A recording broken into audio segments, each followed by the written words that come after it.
Seksualinis gyvenimas – labai intimi tema ir ta tema dažnai moteris kalbėti nelinkusios, kompleksuoja ir tikriausiai ne visada sulaukia ir tinkamos pagalbos.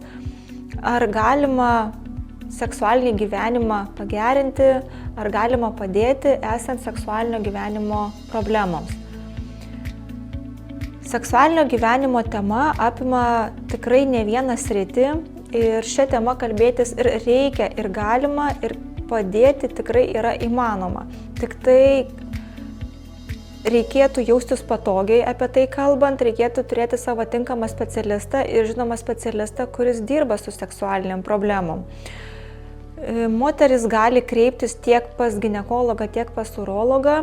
Vyrai turėtų kreiptis pas urologą dėl seksualinių problemų, nes šios problemos vargina tiek moteris, tiek vyrus.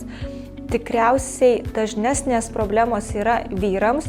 Moterys mano, kad turi šių problemų mažiau, tačiau aš paneigsiu, kad seksualinės problemos yra tiek 50% diagnozuojamos vyrų tarpe, tiek 50% diagnozuojamos moterų tarpe. Kokios gi tos yra seksualinės problemos moteriams?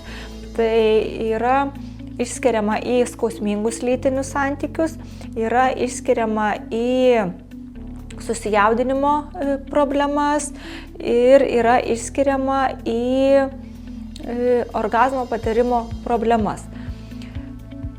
Kada moteris kreipiasi dėl seksualinių problemų, labai svarbu yra įvertinti hormonų kiekį.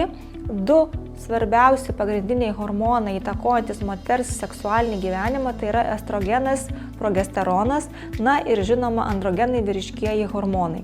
Taigi yra atliekamas hormonų ištyrimas. Taip pat yra įvertinama moters anatominė sandara ir yra atliekamas tiek vaginalinis ištyrimas, tiek echoskopinis ištyrimas. Ir atlikus vaginalinį echoskopinį ištyrimą yra pasiūlomos gydymo priemonės, kaip būtų galima gerinti seksualinį gyvenimą. Yra labai sunki problema ir sunki liga vaginizmas. Moterys sergančios vaginizmu atžymi, kad jos susijaudina, kad jos nori turėti intimius santykius su savo partneriu, kuris jai yra patrauklus, tačiau lytinio akto metu, net neįvykus penetracijai, moteris refleksiškai kryžiuoja kojas, refleksiškai sutraukia makšties raumenis ir tuo atveju lytiniai santykiai tampa neįmanomi. Taigi vaginizmas yra ne psichologinė problema, tai tiesiog yra raumenų spazmai nevalingi ir yra atliekamos botulino injekcijos tam tikrose tarpvietės srityse, kuomet yra atpalaiduojami užspazmuoti taškai ir moteris gali turėti kokybiškus lytinius santykius. Kalbant apie skausmingus lytinius santykius, kurie gali būti tiesiog dėl anatominių pakitimų, dėl makšties sausumų arba dėl makšties uždegimų, yra rekomenduojama kelios procedūros. Labai efektyvi procedūra yra lazero terapija. Lazero terapija jinai skatina kolageno elastino sintezę ir daro makšties audinius tampresnius, elastingesnius ir dėl to lytiniai santykiai tampa daug efektyvesni. PRP terapija taip pat yra siūloma tais atvejais, kai moteris skundžiasi didžiuliu makšties sausumu, sutrikus hormonų pusiausvyrai perimenopauzėje, menopauzėje, moterim po gimdymo, moterim naudojančiom kontraceptinės tabletes ar kitus hormoninius preparatus, moterim po onkologinių susirgymų, po krūties vėžio, po chemoterapinių, po spindulinių terapijų, po gimdos, po kiaušidžio onkologinių susirgymų. PRP terapija yra galima, kai tuo tarpu preparatai su hormonais, su estrogenais yra kontraindikuotini. Taip pat yra galima atlikti hialurono rūgšties injekcijas, pagerinti susijaudinimą į G tašką.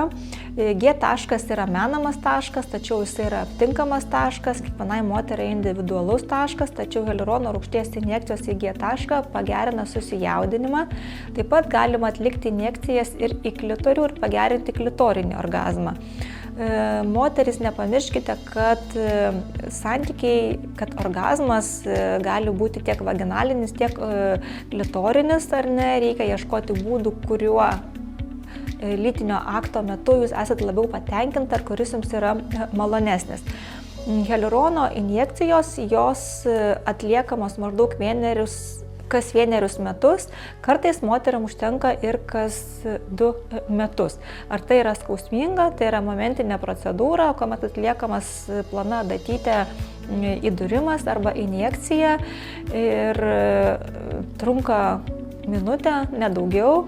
Ir efektas tęsiasi iki keletos metų. Taigi, apibendrinant, tam, kad pagerinti seksualinę gyvenimo kokybę, po organizmo ištyrimo yra atliekamos, jeigu reikalingas, hormonų preparatų naudojimas, tokių kaip testosterono, kuris dažniausiai yra tepamas ant riešo arba ant peties, gali būti tepamas kirkšnies srityje, taip pat yra paskiriamas ir estrogeno kremas arba papurškimas lygiai taip pat ant riešo, arba moteris gali tepti krūtinės srityje, gali tepti makšties srityje ir šalia paskiriamos procedūros, kaip kad lazerio terapija, PRP terapija, arba kitaip tariant trombocitais praturtintos plazmos terapija arba hialurono rūgšties injekcijos. Kalbant apie vyrus, vyram taip pat yra paskiriamas testosterono pagrindo gelis arba injekcijos. Labai svarbu yra papildai vyram. Jie gerina erekciją, nes vyram kas yra blogas ženklas, jeigu nėra rytinės erekcijos. Vyram rytinė erekcija, kur dažniausiai būna apie 4-5 valandą ryto, yra geros sveikatos ženklas ir jeigu vyrai nepatiria erekcijos rytais, jau reikėtų kreiptis pas urologą. Tada yra atliekamas varpos echoskopinis tyrimas, yra vertinama doplerių varpos kraujotaka, ar jinai nėra sutrikusi ir vertinama anatominė struktūra. Ar yra vyram injekcijų? Taip, yra vyram injekcijų, lygiai taip pat su užpildais, tai daro urologai, kurie gerina lytinio gyvenimo kokybę, kurie gali didinti varpos apimtį, na ir pagerinti intymaus gyvenimo kokybę.